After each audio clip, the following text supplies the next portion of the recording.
안녕하세요. 오늘의 기본 뉴스입니다. 오늘 권성동 국힘 원내대표는 사실상 한덕수가 대선에 나온다고 말했습니다. 한덕수 대행은 국힘 경선에 출마하지 않는다. 출마설 언급은 도움이 안 된다. 얼핏 보면 한덕수 대행의 불출마를 시사한 것으로 보이지만 이것을 두고 친한계 김종혁 전 국힘 최고위원은 이것은 윤 어게인 시나리오라고 깔끔하게 정리했습니다. 거대한 음모가 국민의힘 대선 경선판을 뒤덮고 있다.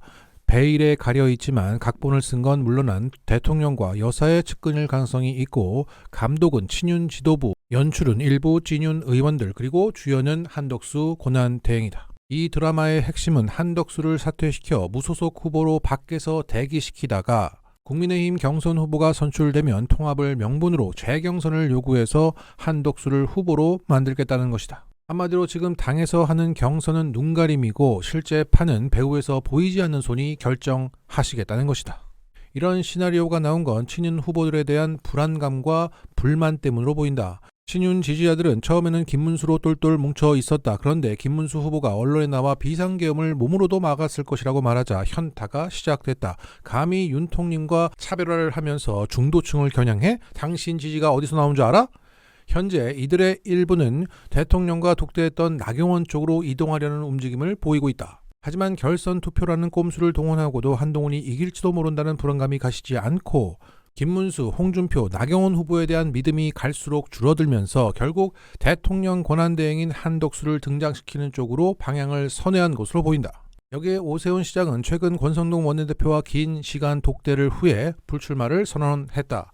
자, 그러면서 이게 다 한동훈 밀어내고 기득권을 유지하기 위함이라고 했습니다. 그러니까 오늘 권성동이 한덕수가 국힘 경선에 나오지 않는다고 말한 것은 윤건희의 각본대로 현재 진행 중이라는 방증입니다. 여기에 친윤 나경원은 김문수와 어깨동무하면서 그의 지지율을 빼먹고 한동훈 욕하면서 한동훈 잡아라. 그래서 경선 1위에서 한덕수와 단일화해. 그리고 한덕수를 추대하라는 미션을 받아 현재 움직이고 있는 겁니다. 그 시나리오대로 현재 김문수의 지세는 갈수록 빠지고 있고 이제는 한덕수 대세 분위기를 잡는 덕수가 문수를 제쳐버리는 여론조사 공정의 결과까지 나오고 있습니다.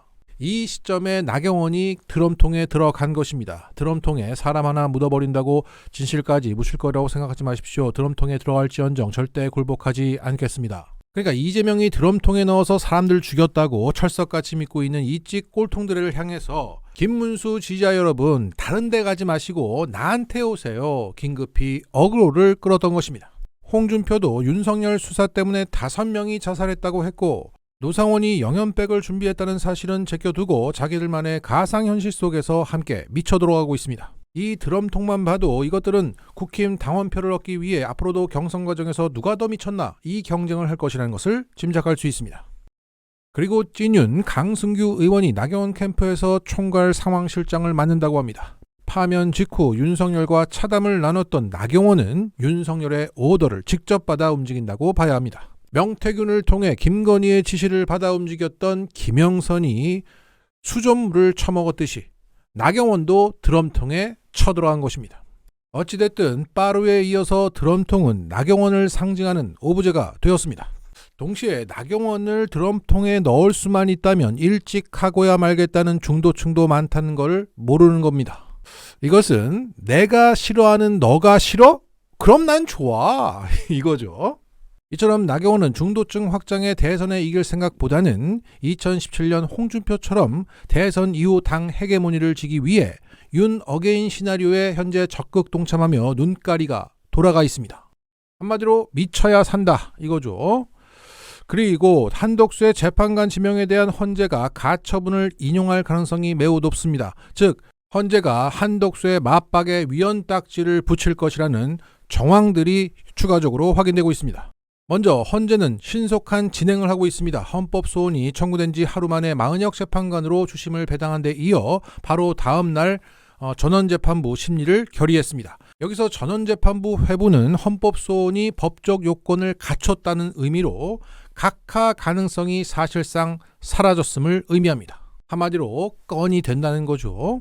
또한 헌재는 현재 이완규 함상훈 후보자의 인사청문회 준비팀을 꾸리지 않고 있습니다. 통상 헌법재판관 후보자가 지명되면 곧바로 헌재 내에 청문회 준비팀이 만들어지는데 준비조차 하지 않는다는 것은 매우 이례적인 상황이라고 합니다. 받지 말자 이거죠.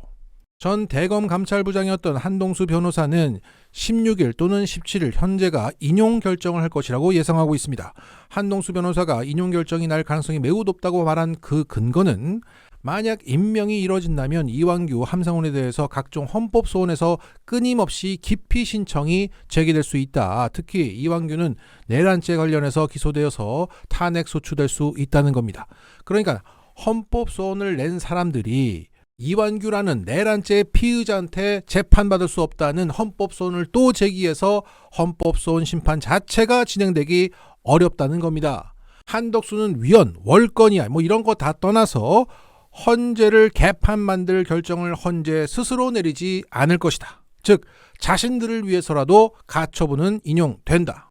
그래서 헌재는 신속히 마은혁을 주심으로 내세웠고 전원재판부로 가면서 각하 가능성을 제거했고 인사청문회 준비도 하지 않고 있다는 겁니다. 자, 지금까지 내용을 정리하자면 위헌 정당이 위헌 윤석열의 지시대로 위헌 후보를 내고야 말겠다는 것이라 대한민국 대 반국가 세력의 구도로 대선이 치러질 것이라 어떠한 변수도 없습니다. 이런 가운데 김민석 수석 최고위원은 이재명에 관하여라는 책을 냈습니다. 김민석이 글로 이재명을 말한다니 정말 기대됩니다. 민주당도 당대표 경쟁에 들어가고 있습니다. 사실상 정청래냐 김민석이냐 둘 중 하나입니다. 그리고 최근 국힘은 주 4.5일제를 대선 공약으로 제시했는데 4.5일제를 이재명의 망언이라고 규정했던 사실이 확인됐습니다. 국힘에서 발간한 이재명 망언집에는 이런 대목이 있습니다. 창의와 자율이 핵심인 첨단 과학기술 시대에 장시간의 억지 노동은 어울리지 않는다. 첨단 기술 사회로 가려면 노동시간을 줄이고 주 4.5일제를 거쳐 주 4일 근무 국가로 나아가야 한다. 이렇게 불과 한 달 전 4.5일제가 이재명의 망언이라고 규정했던 국힘이 이제는 자신의 대선 공약이라고 발표한 것입니다. 여기에 국힘은 이재명의 4.5일제와 우리 것은 다르다며 기존의 주 40시간 매일 8시간씩 일하는 것을 4일간 9시간씩 일하고 금요일은 4시간 일하라는 의미였다고 해명했습니다. 그렇다고 하더라도 총 노동시간을 줄이지 않고 4.5일제라고 홍보하는 것 자체가 전형적인 조삼모사입니다. 이재명 하는 건 욕하면서 따라하고 다르다면서 기만하고 있습니다. 그럼 반대하지 말든가 따라하지나 말든가 이것들은 늘 무원칙에 그때그때 달라요입니다. 국민은 개돼지니까 120시간 추진하다가 이렇게 기만해도 괜찮다는 겁니다. 자, 끝으로 김계리가 이런 글을 올렸습니다. 오늘 검찰 모두 진술 PPT다. 검찰이 밝힌 윤석열 대통령이 계엄한 이유는 미래 세대에 제대로 된 나라를 만들어주기 위해서는 특단의 대책이 필요하다. 내가 만든 거 아니다. 검찰이 밝힌 이유다. 이래도 내란이니? 그러니까 윤석열의 발언 수위는 구체적이지 않았는데 김용현이 지 혼자 오버해서 계엄 선포문부터 담화문도 포고령도 작성했다고 검찰도 말하고 있다. 그런데 이게 어떻게 내란이냐는 김계리의 개소리였습니다. 검찰도 니네 편이니까요. 자, 여기서 우리가 알 수 있는 것은 검찰도 이렇게 김용현의 단독 드리블로 전제하고 있기 때문에 쥐기현의 1심 판결은 보나마나라는 겁니다. 특검을 통해서 다른 제목으로 다른 재판부에서 단죄해야겠습니다. 마치겠습니다.